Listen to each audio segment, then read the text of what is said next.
Vegetable kurma வீட்டுக்குள் நுழைந்ததுமே டெலிஃபோனின் மின்னிய மஞ்சள் மின்விளக்கு செய்தி வந்து பதிவாகி இருப்பதை காட்டியது. என் மனைவி ஓடிப்போய் பட்டனை அமுக்க, ஈஸ்வரி பேசுகிறேன், முக்கியமான விஷயம் சொல்லணும், வந்த உடனே என்னை கூப்பிடு என்றது. ஈஸ்வரி சமூகத்தில் ஒரு முக்கிய புள்ளி. எல்லா கொண்டாட்டமும் அவள் தலைமை ஒத்துழைப்பு ஆசையோடு தான் நடக்கும். அவள் கம்ப்யூட்டரில் எல்லாருடைய பிறந்தநாள் தேதி, கல்யாண நாள், ஷஷ்டியப்பை பூர்த்தி, இப்படி பல விஷயங்கள் சேமிக்கப்பட்டிருக்கும். சமயத்தில் சிலர் அவளுக்கு ஃபோன் போட்டு, ஈஸ்வரி எனக்கு பிறந்தநாள் எப்போ என்று கேட்பார்கள். அவளும் சலிக்காமல் இங்கிலீஷ் தேதியா தமிழ் தேதியா நட்சத்திரப்படியா என்று கேட்டு விவரம் சொல்வாள். என் மனைவி ஈஸ்வரியை தொடர்பு கொண்டதில் அவள் அழைத்த விஷயம் பானுவின் 50வது பிறந்தநாள் பற்றியாம். பானுவுக்கு சர்ப்ரைஸ் பார்ட்டி கொடுக்க நினைத்து அவள் ஏற்கனவே இமெயில் போட்டிருந்தாள். இப்போது பானுவின் அம்மாவுக்கு இந்த பார்ட்டியில் கலந்து கொள்ள பிடிக்கவில்லையாம். பானு இல்லாத நேரமாக பானுவின் அம்மாவை பார்த்து பார்ட்டிக்கு ஒத்துழைக்கும்படி கேட்டுக்கொள்ள சொன்னாள். பானுவோட அம்மா கிட்ட பேசுறதுக்கு நீங்களும் என்னோட வரணும் என்றாள் என் மனைவி கெஞ்சலுடன். என்னையும் மதித்து தன் கூட வர சொல்கிறாளே என்று எனக்கு மகிழ்ச்சியாகவே இருந்தது. அவங்க வீட்டில் ஒரு பயங்கர நாய் இருக்கு, அதான் உங்களையும் என்னோட கூட அழைச்சிட்டு போய் முதல்ல உங்களை உள்ளே போக சொல்லிட்டு என்றவுடன் என் கோபத்தை கஷ்டப்பட்டு அடக்கி கொண்டேன். நல்ல வேலையால் நாங்கள் பானு வீட்டுக்கு போன தினம் நாய் கொல்லையில் கட்டப்பட்டிருப்பது தெரிந்தது. தைரியமாய் அழைப்பு மணியை அடித்தோம்.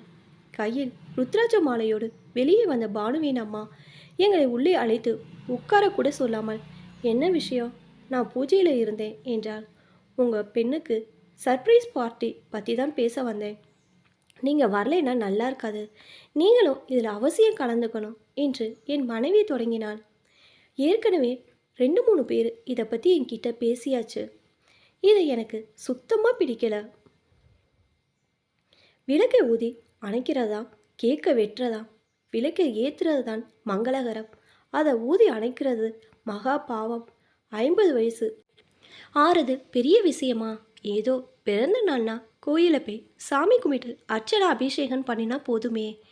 எதுக்கு ஊர்குடி கண்டதை தின்னுட்டு காற்றை மூற்றேன்னு பஞ்சாபி டான்ஸ் ஆடணும்? பூஜை பஜனன் பக்தி மார்க்கத்திலே போகாமல் நம்ம ஜனங்களே மாறிட்டு. என்ன நான் சொல்கிறது சரிதானே என்று பானுவின் அம்மா கேட்டாள். நீங்கள் சொல்கிறதுலேயும் ஒரு பாயிண்ட் இருக்குன்னு தோன்றது என்று என் மனைவி தொடங்க, இதை இப்படியே விட்டால் வந்த காரியம் உருப்படாது என்று நான் பேச ஆரம்பித்தேன். இதை பாருங்கம்மா, 50வது 60வது பிறந்த நாள் திருமண நாள்னு சொல்கிறதெல்லாம் சும்மா பேருக்கு.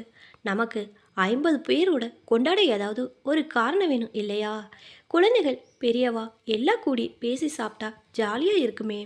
உங்களுக்கு இதில் தனிப்பட்ட முறையில் என்ன பிரச்சனைன்னு சொல்லுங்கள் போதும் என்றவுடன், கொண்டாடுறதில் எனக்கு ஒன்றும் இல்லை, பார்ட்டி அன்னைக்கு நான் காலையிலே போய் ஸ்வேதா வீட்டில் இருந்துக்கிட்டு பார்ட்டிக்கு வரணுமா? எனக்கு சாப்பிட்டா சித்த கண்ணாசரை 1 மணி நேரம் தூங்கணும். அவள் மாமனார் வேற இருக்கார், சின்ன இடம், அங்கே இருக்க சரியாக வராது. கவலைப்படாதீங்க, உங்களுக்கு தூங்க வசதியாக வேற இடம் பார்த்து சொல்கிறேன். பஞ்சாபி டான்ஸ்க்கு பதிலாக வேற ப்ரோக்ராம் பண்ண சொல்கிறேன். நீங்கள் வந்து சாப்பிட்டுட்டு ஆசீர்வாதம் பண்ணால் போதும்.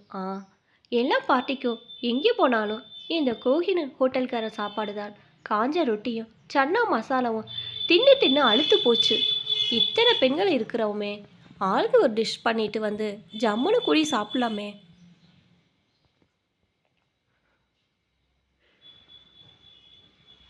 இல்லாட்டி நான் எனக்கு மட்டும் கொஞ்சம் உப்மா கிளறிண்டு வரவா?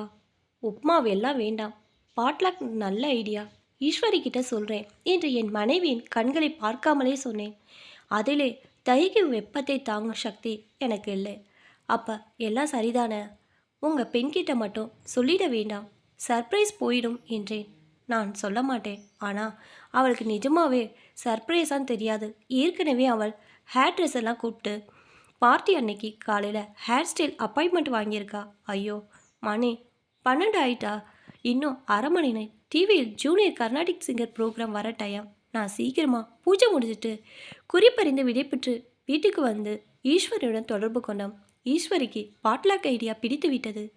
எனக்கே கோஹினூர் ஹோட்டல் சாப்பாடு அழுத்துட்டு நானே பாட்லாக் மெனு போட்டு யாருக்கு என்ன டிஷ் தனித்தனியாக மெயில் அனுப்பிடுறேன் என்றாள். மறுநாள் இமெயில் வந்ததும் என் மனைவி கத்தினாள். சும்மா இருந்த சங்கு ஊதி கெடுத்தானாம், ஆண்டின் ஆயிற்று. நீங்கள் ஐடியா கொடுத்ததுனால எனக்கு ஈஸ்வரி என்ன வேலை கொடுத்துருக்கா பாருங்க. நான் பார்ட்டிக்கு கர்மா செய்யணுமா? நல்ல டிஷ் பண்ணுறவங்களுக்கு ஒரு பரிசும் உண்டாமே. என்ன கர்மா கர்மம் இது? நான் கேள்விப்பட்டதே இல்லையே. நான் போய் பார்த்து அது கர்மா இல்லை குருமா, ஆளுக்கால் இஷ்டத்துக்கு ஸ்பெல்லிங் போடுறாங்க என்றேன். ஐயோ, சிக்கன் மட்டன் குருமா மாதிரியா? நான் சைவான்னு ஈஸ்வரிக்கு தெரியாதா? நல்ல ஆளாக பார்த்து இந்த சனியம் பண்ணுறதுக்கு மெயிலை டெலீட் பண்ணிடுறேன். மெயிலே வரலன்னு சொல்லிடலாம் என்று சொல்லி அதை உடனே நீக்கவும் செய்தார். டெலீட் பண்ணி பொறுப்பை தட்டி கழிக்கிறது தப்பு. எல்லாரும் இப்படி பண்ணினா என்ன ஆகும்? வெஜிடபிள் குருமா பண்ணலாம். சென்னையில் அந்த ஹோட்டலில் சாப்பிட்டமே நினைவு இருக்கா? அதை யார் பண்ணுறது? எப்படி பண்ணுறது? கடையில் கிடைச்சா வாங்கி எடுத்துட்டு போகலாமா? பாட்லாக்னா நான் பண்ணுறதா முறை, எனக்கு பண்ண தெரியும் என்றதும் முகத்தில் ஒளி பொங்க. அப்படின்னா சரி, ஆனால் ஒன்று சொல்லுவேன், இதை நீங்கள் பண்ணி கொடுத்த செய்தி நமக்குள்ளே ரகசியமாக இருக்கணும். நான் தான் என் பொண்டாட்டிக்கு குருமா பண்ணி கொடுத்தேன்னு அங்கே வந்து தம்பட்டை அடிச்சுக்க கூடாது, சரியா? நான் சம்மதித்தேன். மறுபடியும் ஈஸ்வரி அழைத்தாள்.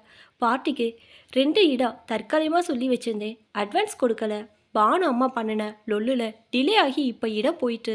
உங்களுக்கு தெரிஞ்ச இடம் ஏதும் இருக்கா? பார்த்து சொல்ல முடியுமா என்றாள். மறுநாள் அலுவலகத்திலிருந்து சில இடங்களுக்கு ஃபோன் போட்டு விசாரித்தேன். சரியாக எதுவும் அமையவில்லை. தவிர இந்திய பாட்டு என்றாலே தரமாட்டோம், சாதம் சப்பாத்தி கோக்கேன் என்று குப்பைக்கூடையை சுற்றி போட்டுவிட்டு இடத்தை நாரடித்து விடுகிறார்கள் என்று புகாரும் செய்தார்கள். எங்கள் ஆஃபீஸ் செக்ரட்டரி கிளாரா இதை பார்த்துவிட்டு, நான் இருக்கிற காண்டோவில் கம்யூனிட்டி ஹால் இலவசமாக கிடைக்கும், புக் பண்ணி தரவா என்றால் உடனே செய்தும் கொடுத்தாள். நான் மிகுந்த நன்றி உணவுடன் ஒரு சர்ப்ரைஸ் பர்த்டே பார்ட்டி வச்சுக்க போகிறோம். நீயும் உன் பையன்கள் ஜான் ஜார்ஜுடன் சாப்பிட வாயே என்று அழைக்க அவள் மகிழ்ச்சியுடன் ஒப்புக்கொண்டாள். பார்ட்டி என்று மாலை ஹாலின் விலைக்கை அணைத்துவிட்டு அனைவரும் காத்திருந்தோம். மேஜை மேலிருந்த பானுக்கான கேக்கின் மேல் 50 காட்ட 5 போலவும் 0 போலவும் 2 மெழுகுவத்திகள் இருந்தன. லாஸ் ஏஞ்சல் தீயணைப்பு வாரியம் 50 மெழுகுவத்திகளை ஏற்றி வைக்க அனுமதி தருவதில்லை என்பதால் இந்த ஏற்பாடம் அவரவர்கள் கொண்டு வந்த உணவு அலுமினிய ட்ரேயில் வைத்து மூடப்பட்டிருந்தது. அதற்கு செய்தவர்கள் பெயருக்கு பதிலாக பக்கவாட்டில் ஒரு சீட்டில் நம்பர் எழுதி ஒட்டி வைக்கப்பட்டது. ராஜன் பானுவோடு வருகிறார், வந்து கொண்டே இருக்கிறார், வந்தே விட்டார் என்று காதில் செல்போனோடு ஈஸ்வரி ரன்னிங் கமாண்டரை கொடுத்து கொண்டிருந்தாள். ராஜனும் பானுவும் உள்ளே நுழைந்தமே எல்லாரும் சர்ப்ரைஸ் என்று கத்தினார்கள். பானு ஆச்சரியமும் அதிர்ச்சியும் காட்டி வாயை பிளக்க எல்லோரும் பிறந்தநாள் வாழ்த்துக்கள் சொன்னார்கள். ஹாப்பி பர்த்டே பாட்டுக்கு பிறகு பானு கேக்கு வெட்டினாள். எல்லோரும் கை தட்டினார்கள். தொடர்ந்து ஒரு சின்ன கலை நிகழ்ச்சியே நடந்தது. சின்ன பெண்கள் வந்து அழகாய் கும்மி அடித்தார்கள். ஒரு நடனமணி எல்லாம் இன்பமயம் என்று கான்சர்ட்டில் ஒடித்த பாட்டு கேட்ப ஆடி மகிழ்ந்தார். ஈஸ்வரி எல்லாரையும் உணவுக்கு அழைத்தாள். இது பாட்லாக். யாரை என்ன செய்தார்கள் என்பது இப்போ தெரியாது. உங்களுக்கு மிகவும் பிடித்த உணவிற்கு பாத்திரத்தில் ஒட்டியுள்ள நண்பருக்கு ஓட்டு போடுங்கள். ஒருத்தருக்கு ஒரு ஓட்டு தான் போட வசதியா? இங்கே பெட்டியும் பேப்பர் பென்சிலும் இருக்கு. முதலில் குழந்தைகள் சாப்பிடட்டும், அப்புறம் பெரியவர்கள் போகலாம். பானுக்கு நீங்கள் கொடுக்க வந்த பரிசு பொருட்களை இந்த ஓரத்தில் வையுங்கள் என்று அறிவித்தாள். கிளாராவின் குழந்தைகளை சாப்பிட போக சொல்லிட்டு கிளாராவை பானுக்கு அறிமுகம் செய்து வைத்தேன். இவ்வளவுதான் நமக்கு ஹால் கிடைச்சது என்றேன். ஓ கிளாரா, நீ டெக்ஸாஸில் என்னோட படிச்சவ தானே, இங்கேயா இருக்கிற என்று பானு சொல்ல, வாட்டிய சர்ப்ரைஸ் பானு என்று கிளாரா மகிழ்ந்து அவளை தழுவ நான் ஓரங்கட்டப்பட்டேன். அனைவரும் சாப்பிட்டு முடித்தார்கள். நான் செய்த குருமா தீர்ந்து விட்டது. எனக்கு மகிழ்ச்சியாய் இருந்தது. செக்யூரிட்டி ஆள் வந்து ஈஸ்வரியிடம் ஏதோ சொன்னான். உடனே ஈஸ்வரி, நண்பர்களே, நமக்கு ஹாலை பயன்படுத்த கொடுக்கப்பட்ட நேரம் இரவு 10 மணி வரை தான். இப்போது 9:50 சீக்கிரம் முடிக்க வேண்டும். நீங்கள் சிறந்த உணவுக்கு போட்ட ஓட்டுகளை எண்ணிவிட்டேன். எல்லாரும் அதிகமாய் விரும்பப்பட்ட உணவு வெஜிடபிள் குருமா தயாரித்தவர் ஸ்வேதா சிவராமன். ஸ்வேதாவுக்கு இந்த ரைஸ் குக்கரை பரிசாக கொடுக்கிறேன் என்றால் எனக்கு தூக்கி வாரி போட்டது. ஸ்வேதா மான் மாறி குதித்து ஓடி வந்து தேங்க்யூ தேங்க்யூ என்று உறக்க கத்தி பரிசை வாங்கி கொண்டாள். எல்லோரும் கை தட்டினார்கள். என் மனைவியை பார்த்தேன். அவளும் பலமாக கை தட்டி கொண்டிருந்தாள். மெதுவாக கூட்ட கலைந்தது.